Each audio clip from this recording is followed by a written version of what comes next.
So, destroyer concept and development. This will be, as with a number of special videos that we've done recently, the first of a two-parter. The second part will probably take a couple of months to do. This video is just going to deal with how destroyers came about and their initial deployment, then their development throughout World War I, World War II, and thereafter. We'll have to wait for another day, because otherwise we'll be here for a very, very long time. So the origin of the destroyer goes back a very long way. Much further, in fact, than the dreadnought battleship, the armoured cruiser, or even the protected cruiser. It dates all the way back, originally, to the 1860s with the invention of the self-propelled Whitehead torpedo. This, of course, presented ships with something of a problem, because up until now, unless you wanted to ram something, or, well, some of the occasional submarine attempts with fixed charges stuck on the end of long poles. Otherwise, if you wanted to kill a ship, you had to go and shoot at it. And if you wanted to shoot at it, you had to be above the water, and they could see you coming. Torpedoes, not so much. The delivery system could be shot at, but a torpedo packed a very large punch into a very small, relatively speaking, device. And people realized very quickly that you could stick a few of these ship killers on some very, very small craft indeed, and all of a sudden, a ship that weighed, well, not even really a ship, but a vessel, shall we say, that weighed perhaps 30 or 40 tons, could send a battleship that weighed over 10,000 tons to the bottom of the ocean. This was not good for most navies, and most especially not for the Royal Navy, whose power tended to rest on a massive fleet of battleships. To give you some idea of the scale difference, the very first seagoing vessel designed to launch a torpedo was HMS Lightning in 1876, with a grand total displacement of 33 tons. And bear in mind that we're talking about there the seagoing type of vessel. There were quite a number of even smaller harbour launches and coastal defence craft that weighed even less than that had been built in the preceding years. This whole torpedo boat concept was taken up quite heavily by the French under the so-called Jeune École, and this was a school of naval thought, as we've discussed previously in one of our videos on the Russo-Japanese War. This was an idea that you could defeat a larger navy, like, oh, I don't know, that massive, annoying white ensign flying lot over on the other side of the channel, without building a massive fleet of expensive battleships, which, incidentally, you may not be able to afford, by simply running around with these small torpedo boats and putting all the enemy ships on the bottom that way. Throw in a bit of commerce raiding with cruisers, which are again cheaper and lighter than battleships, and in theory, on paper, you have a war-winning combination. It didn't quite work out that well, to be honest, but they weren't to know that at the time. So, torpedo boats. They began to spread because, well, with every other navy significantly smaller than the Royal Navy, it seemed like a cheap and easy way to defend yourself or possibly get the Royal Navy to go away. Needless to say, 33-ton boats, well, they might be counted as seaworthy, but you weren't going to get very far with them, and so the torpedo boat began to evolve in size, as pretty much every naval class of ship ever does. As well as size, there was also a commensurate increase in speed, because capital ships of the time carried a number of boats and launches, including small picket boats, and the early torpedo boats were of a size and speed such that, quite literally, putting a small party of armed men on one of a battleship's small picket boats could provide a viable defence against them. So once torpedo boats had gotten to a larger size, say 50, 100, 150 tons, they began to get just a little bit too big for improvised picket boat defences, and they also began to get a lot faster, because it's much easier to design a long, narrow ship if you are not going to have to haul it back on board a battleship and carry it around with you. As the ships expanded in size and speed, they also expanded in range, and all of a sudden the torpedo boat threat had gone from just being around the enemy's coastline to being further out to sea. And with the further development of so-called motherships, and no, I'm not joking, they literally designed an entire ship, most of them were converted out of merchant ships, as effectively a floating torpedo boat carrier. The idea being that this much larger, more seaworthy vessel would take half a dozen to a dozen torpedo boats over to the location of an enemy fleet and pop them down in the water, a bit like launching giant deadly lifeboats, at which point they would run up to the enemy fleet, torpedo it, run back, be hauled on board, and presumably everyone would sail back over the horizon laughing. Already there was the beginnings of a bit of a class split, as torpedo boats that were capable of being transported and launched in this manner were necessarily perhaps a little bit smaller than the 100 to 150 ton seagoing fleet torpedo boats that were already arising, and therefore the designation of first class and second class torpedo boat was given by the Royal Navy and a number of other navies as well. Of course, the rise of one potential naval superweapon quickly begets a counter, and so-called torpedo boat catchers came about fairly quickly. Initially, these were just large torpedo boats, some of the largest of the class at the time, that were fitted with a few guns, examples being HMS Swift and the Japanese torpedo boat Kotaka, both of which found themselves armed with 4 small guns, 47mm guns in the Royal Navy's case and 37mm quick-firing guns in the Japanese case. Both ships were also still armed with torpedo tubes, because hey, why not? But at least they now had some firepower to deal with incoming enemy torpedo boats. There were also attempts aboard battleships to defend themselves from torpedo boats without relying on external sources. This consisted primarily of the development of the tertiary battery of quick-firing guns that would become so famous on pre-dreadnoughts, but also in the early 1870s and early 1880s, there was some thought given to simply extending the armoured belt of a ship well below the waterline in an attempt to absorb the torpedo's impact by sheer physical resistance. There was, however, a little bit of an alternative, a bit of a side note, if you will. It didn't really go anywhere, but you can see the logic of it at the time. This was the torpedo gunboat, and this will be distinct from the later torpedo boat destroyer, which we'll come on to in a minute. The torpedo gunboat was significantly larger than contemporary torpedo boats, and they were designed to be the smallest possible fleet-going vessel that anybody could think of, as torpedo boats, even though they had expanded to sea-going designs, could not keep up with the main battle fleet over very long distances. At a time when torpedo boats, as we've said, were averaging about 100 to 150 tons at the most, torpedo gunboats would start out at 550 tons and rapidly escalate over the course of just 7 years to over 1,000 tons.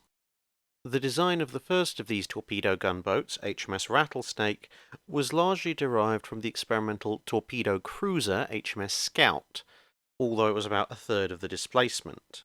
The Rattlesnake was also considerably narrower proportionally and had a shallower draft than its larger ancestor, with its hull being one of the first to undergo thorough testing prior to build at the Haslar testing tank under the purview of Sir William Froude. To deal with the potential of small guns on torpedo boats as were beginning to spread, the Rattlesnake had a 3/4-inch protective deck. Not much, but enough to keep out 37 and 47mm rounds. However, she was only capable of just over 19 knots, which meant that she would be slower than her targets, restricting her to a very defensive role, relying on the fact that she would be able to turn inside the arc of a torpedo boat in order to stay on target. With all that said, she was still armed with 4 torpedo tubes, because, hey, just in case, and her gun armament was restricted to a single 5-inch weapon. Although she was initially reported on very favourably after her launch in the late 1880s, doubts began to creep in, and by 1888 it was recommended that future torpedo gunboats should have a stronger hull more freeboard, and ideally a turtle deck. There was some question as to whether or not they could even use the forward 5-inch gun in a heavy sea, but replacing it with a 4.7-inch quick-firing gun would add another 8.5 tons, and whilst this isn't too much weight all told in the world of warships, on a ship with a displacement of just over 550 tons, it was a considerable portion of overall displacement, and so this wasn't done. Instead, the design was revised in accordance with these reports, and HMS Sharpshooter was the result. At 735 tons, and 13 of them built, the class was considerably larger than the 4-strong Rattlesnake class. Still about the same speed, the ship had an extra torpedo tube for a total of 5, and 2 4.7-inch guns, but most crucially, unlike the Rattlesnake, these were quick-firing weapons. They had been intended to reach 21 knots, but in an unfortunate effort to cost cut, their boilers, instead of being marine designed, had basically been repurposed from railway locomotives and therefore did not reach anything like the anticipated power levels. They were succeeded by the broadly similar, if slightly heavier, Alarm class of 11 ships, and finally, in 1892, by the Halcyon Class, which at 1,070 tons was almost twice the displacement of the Rattlesnake. The ship's class consisted of 5 vessels, and these were armed again with 2 quick-firing 4.7-inch guns, 5 torpedo tubes, but were now capable of only 18 knots. They did, however, have considerably more range and more freeboard, which meant that in something more than a mill pond sea, they were actually able to use their weapons. And although 2 4.7-inch guns might not sound like a lot, bear in mind you are still talking about torpedo boats of less than 150 tons, for which a single 4.7-inch hit could be completely deadly. One often unappreciated advantage that they did have against torpedo boats in the high seas, however, was the fact that with their relatively good freeboard, the Halcyons could actually sustain a higher top speed in heavy seas than the low-profile torpedo boats could, regardless of their on-paper top speed, which made them somewhat adequate for their intended purpose as long as the sea wasn't particularly calm or they weren't in sheltered shallow waters such as a harbour. At the same time as the Halcyons were being launched, their intended prey was beginning to approach the displacement of the Rattlesnakes, and another line of development was beginning to overtake them. This would be the torpedo boat destroyer, although ironically the only successful torpedo attack of the 19th century would be carried out by a torpedo gunboat. The design that would eventually eclipse the torpedo gunboat was being brought into service as early as 1892, at a time when the Halcyons were just completing build and acceptance trials. Although the torpedo gunboats would go on to have interesting secondary careers as minesweepers and close-in blockade ships, by the early 1890s it was becoming fairly obvious that the ships were too big, too expensive, and too slow to form an adequate defence against the latest torpedo boats. As we mentioned earlier, the Swift had been armed with a few light guns and showed some promise, but really even this ship was too small to actually stop another torpedo boat cold.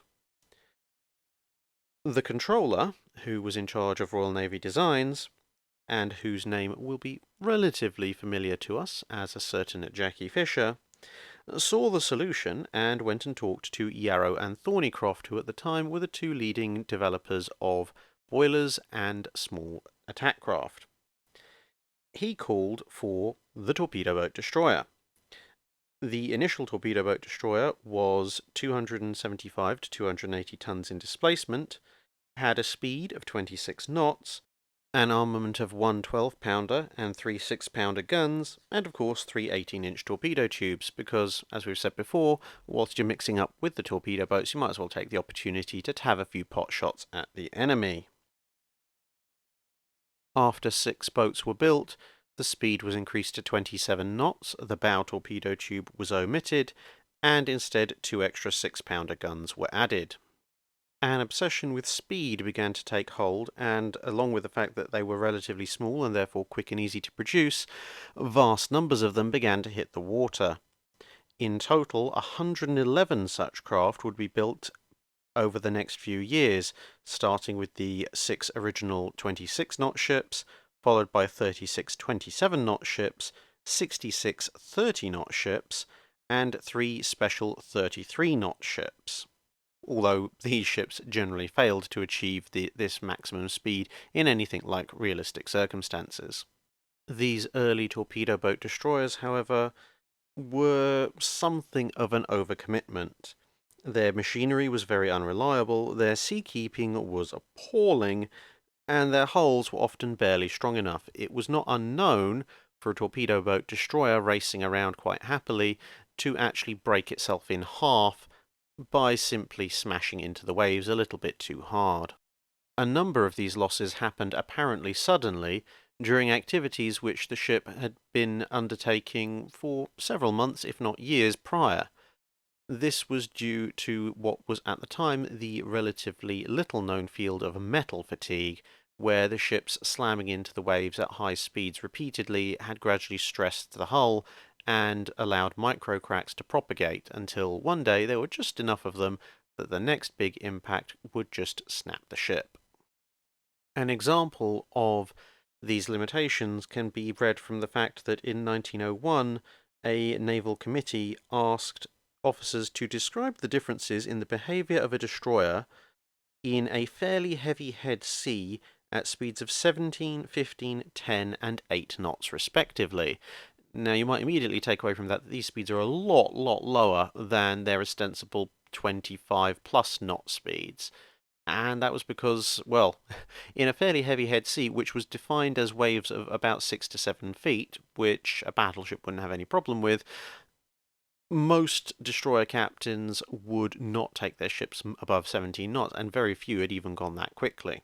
In fact, the testimony said that, as a typical comment, against a heavy sea, a torpedo boat destroyer steaming at 17 or 15 knots would tear all her packing out, sweep everything off the upper deck, carry away the platform and bridge rails, probably sweep somebody off the bridge, and the ship would race, jump, kick, labour, eventually lose her steam, and after a short time be a mass of defects.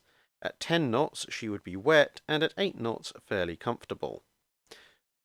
So, torpedo boat destroyers, a little bit of a way to go at this point. Nevertheless, the fact that they were bigger and more seaworthy than torpedo boats meant that torpedo boat destroyers were beginning to displace torpedo boats in most major navies, one notable exception being the Imperial German Navy, which kept the two lines separate, as torpedo boat destroyers in general were still carrying torpedoes themselves, so, well, if you had something that could destroy enemy torpedo boats and could deliver torpedo attack itself, why would you continue building the smaller and more vulnerable torpedo boats that could only do one of those things? Commander Roger Keyes, who would later become famous for his exploits in the First World War, was often known to steer his ship from the aft steering position on the grounds that the entire bridge would quite often be underwater if you tried to take the ship to any significant speed, so he rather decided he'd be nice and dry on the back. However, as 1900 dawned, there were a number of major advances waiting in the wings. First of these was the fitting of bilge keels to destroyers, which significantly reduced their rate of roll and made them far more stable. Of course, the inevitable size increases were still going on, and the debut of the turbina had pointed the way forward for small, fast ships with the advent of the naval turbine engine. Before we move on to talk about the modern torpedo boat destroyer, which would then become the modern destroyer, it should bear mention that the Spanish ship Destructor, which rather unsurprisingly actually means destroyer, literally, was also designed in the early 1890s as a torpedo boat destroyer and is often credited as being the first ship of its type, although a number of small design features in this ship do sometimes relegate it to being a kind of offshoot as compared to torpedo boat destroyers as developed in the British and other navies. Naval historians are somewhat divided on this subject, but it's definitely worth a mention so that people can go and have a look and make up their own minds on that particular aspect. Increased size brought increased freeboard and, of course, better seakeeping, along with another major change, that was the change of fuel from coal to oil. All these developments combined to see destroyers of the early 1900s reaching speeds well in excess of 30 knots, with some even hitting as high as 36 knots, and then finally reaching their status as full fleet-going vessels, albeit still obviously with a reduced range compared to battleships. The bows of the ships also began to change. Most torpedo boat destroyers, reflecting their torpedo boat origins, had a low turtleback front, which didn't really help with seakeeping. However, a number of designs in the 1900s began to demonstrate a raised forecastle instead. From this point and these developments through to the start of the First World War, destroyers would not undergo any other major technological revolutions, and aside from Imperial Germany, as we've said, which continued with the construction of torpedo boat destroyers, which were now very rapidly losing the first part of their designation and becoming simply destroyers in the absence of, well, torpedo boats, began to just generally undergo an expansion to the point that by the start of the First World War, the typical fleet destroyer would be capable of 29 to 33 knots, give or take, would generally weigh between 900 and 1100 tons, and would be armed with between 2 and 4 guns of approximately 4 inches, or 100 to 105 millimeters. Occasionally a few smaller quick-firing guns were present, but not very often, and a typical armament of 2 twin torpedo launchers was found on a great many ships. This would typify the destroyer going into the First World War, where it would undergo yet another major revolution. The only major test for torpedo boat destroyers during their ascendancy before the First World War was during the Russo-Japanese War of 1904 to 1905, which we've mentioned in other videos. In this particular circumstance, they weren't especially successful. During the attack on Port Arthur, they did manage to damage a number of Russian battleships. However, torpedo nets at this point were actually still effective, and a number of enemy torpedoes were found hung up in the nets. Later on, torpedoes got larger, faster, and some were even equipped with net cutters on the warhead, which rendered these defences somewhat obsolete by the time you got to World War I itself.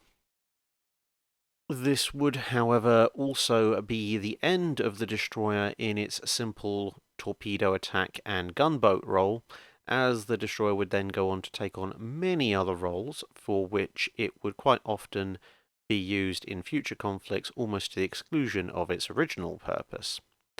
And so with that, we will draw this part 1 of torpedo boat destroyer design and concept to a close.